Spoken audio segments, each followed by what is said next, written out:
Well, with every spring day comes spring cleaning. Today we are going to work on a piece that I bought about 20 years ago. I bought it in a beautiful state. I put dishes in it. I used it as a sideboard and it was hand painted. I thought it was gorgeous. Through the years, the children came. It started to be used in a playroom. It started to be used for Play-Doh and markers, and you know the rest of it. It's got slime all over the top. It needs a makeover. So we're going to pull it out, we're going to strip it down, and we're going to make this old piece beautiful and new and gorgeous.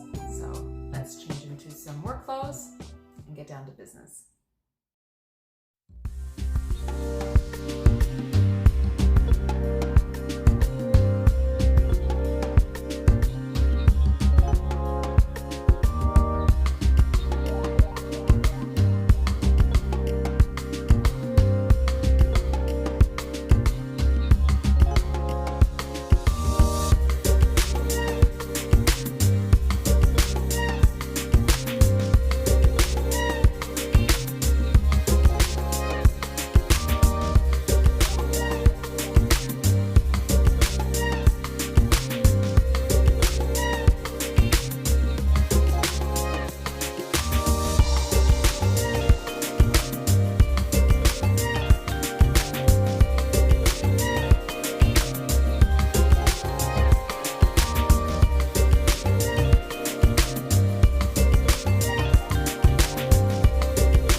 it's all the same. It's all Monday morning. Every